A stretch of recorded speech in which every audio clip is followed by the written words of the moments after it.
Jinsi Idi Amin alivyonusurika kutoka katika njama ya siri ya kuuawa. Simulizi ya kihistoria ya mwaka 1970. Katikati ya joto la siasa za Uganda mwishoni mwa miaka ya 1960 na kuingia mwanzoni mwa miaka ya 1970, kulikuwa na mvutano mkali ulioiviringisha nchi kama upepo mkali unaozungusha majani kavu. Nchi ilikuwa imetawaliwa na hofu, usaliti wa kuhofiwa na mashaka kati ya viongozi wakuu wa kijeshi na serikali ya juu.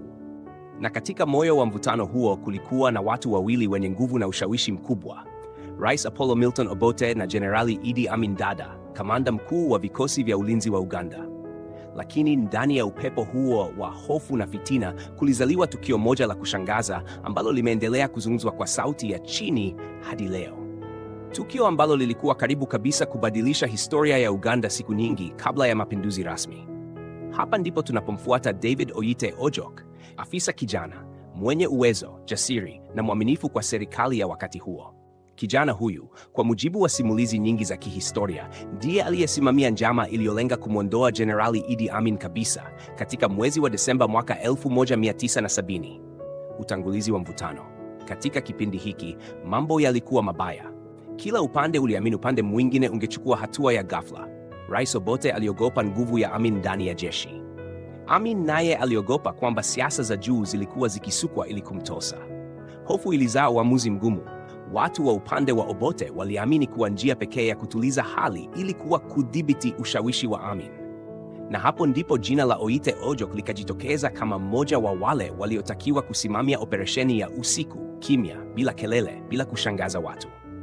Maandalizi ya siri katika kambi ya Malire. Kulingana na simulizi mbalimbali zilizopitia mikono ya wanajeshi wastaafu, David Oyite Ojok alikwenda hadi kambi ya jeshi ya Malire katika katikati ya mwezi wa Desemba mwaka 1970. Akiwa pale, aliwaita wanajeshi wachache aliowaamini mno. Hakutaka kikosi kikubwa. Alitaka kundi dogo linaloweza kufanya kazi kimya kimya bila kusababisha maswali mengi. Aliwagawa vikundi na akawapanga katika maeneo manne muhimu: lango kuu la chuo kikuu cha Makerere, eneo la Bulange, barabara ya Balintuma karibu na duka la vitabu, na barabara inayoelekea maeneo ambayo gari la Amin lilikuwa likipita mara kwa mara. Alionyesha kitu muhimu sana: maelezo ya gari la Amin. Gari hilo lilikuwa Peugeot yenye rangi inayotambulika haraka na lilikuwa na antena mbili za kijeshi juu yake, ishara ambayo haikuwa na mwingine yeyote nchini kwa wakati ule. Amri aliyotoa ilikuwa moja tu: mkiliona gari hili usiku, lisimamisheni. Hiyo ndiyo kazi. Lakini jambo moja muhimu halikusemwa: hawakuambiwa wanamlenga nani.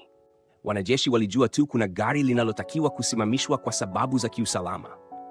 Kwao, hiyo ilikuwa amri ya kawaida ya doria. Usiku wa hatari, usiku uliokuwa umejaa upepo baridi na ukimya wa kushangaza ulifika. Kundi la kwanza lilikaa kimya pembeni ya lango kuu la Makerere, macho yao yakichunguza giza. Wakati mwingine waliongea kwa sauti ya chini, wakipinga kelele yote ambayo ingeweza kusababisha mashaka. Ndipo mambo yalibadilika. Mmoja wao, kijana ambaye macho yake yalikuwa na uzoefu wa miezi mingi ya kutazama magari ya makamanda, alimnongoneza mwenzake, "Wewe unajua kuna mtu mmoja tu nchini anatumia gari lenye antena mbili hivi?" Mwenzake akasema, "Sijui ni nani." Jibu likaanguka kama radi, "Ni kamanda wetu, Jenerali Amin." Kimya kikafa ghafla. Kila mmoja alijikuta akifikiria jambo lile lile: kama wangesimamisha gari hilo kimakosa, basi wangekuwa wamemshambulia mwanajeshi wao wa juu zaidi. Kwa mara ya kwanza, shaka ilitanda kama ukungu mzito. Waliulizana taratibu kwa sauti za ndani, "Kwa nini hatukuambiwa wazi tunamlenga nani? Kwa nini tufanye operesheni ya namna hii usiku wa manane? Na kama kweli ni yeye na tukafanya kosa, madhara yake yatakuwa nini?" Hatimaye walifikia uamuzi: hawatatekeleza mpaka wajiridhishe. Walikaa kimya, wakiona bora kusubiri kuliko kutekeleza amri ambayo ingeweza kuangamiza maisha yao wote. Kipindi cha saa 8 za hofu. Saa zilisonga taratibu. Usiku ulikuwa mrefu kuliko kawaida. Kila dakika ilionekana kama saa nzima. Na kisha, muda ulipokuwa ukielekea saa 8 kasoro robo usiku kwenye miaka ile ya 1970, mwanga wa taa za gari ukaanza kuonekana kutoka mbali. Gari lilikuwa linakuja polepole kutoka mwelekeo wa Malire kuelekea Makere, na hapakuwa na shaka, ililikuwa Peugeot yenye antena mbili. Gari la Amin. Lakini badala ya kupita kwa mwendo wa haraka, gari lilisimama taratibu kwenye lango walikokuwa. Dirisha lilifunguliwa polepole, na sauti nzito lakini tulivu ikawauliza, "Ninyi vijana mnafanya nini hapa usiku huu?" Walipogeuka, hawakuwa na shaka tena. Ilikuwa Jenerali Idi Amin mwenyewe ndani ya gari lake. Kila mwanajeshi hakujua elezee nini. Walijiona wakiwa katika hali ya ajabu.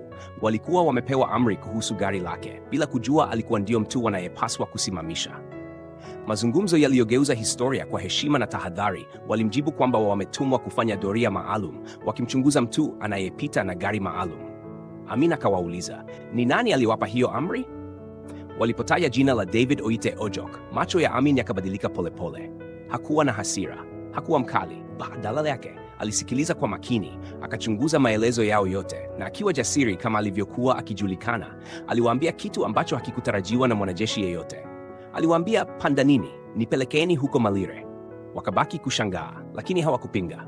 Amin aliwapeleka hadi kambini na akawapa kitu ambacho hakikutarajiwa kabisa katika mazingira ya hofu kama yale. Aliwapa likizo ya siku 14.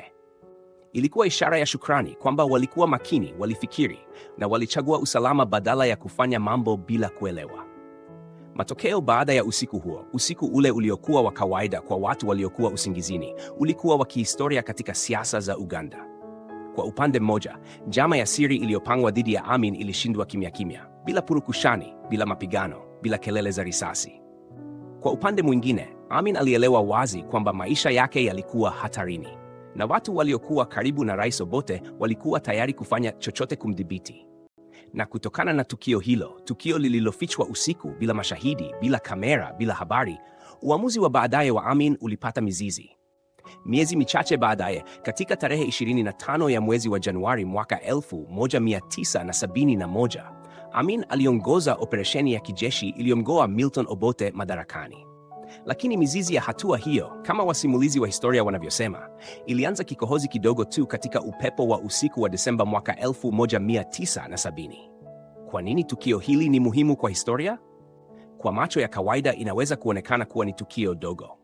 Kikundi cha wanajeshi kilitoa shaka, gari likasimama, mazungumzo yakafanyika. Lakini ndani yake lilikuwa tukio lililoonyesha mambo makubwa. 1. Kulikuwa na mgawanyiko mkubwa ndani ya jeshi. 2. Kulikuwa na viongozi waliokuwa na hofu ya nguvu ya Amin. 3. Wanajeshi wa kawaida waliamua kutumia mantiki badala ya kufuata amri moja kwa moja. Amin mwenyewe alijifunza kwamba watu waliokuwa juu yake huenda walikuwa na mpango dhidi yake.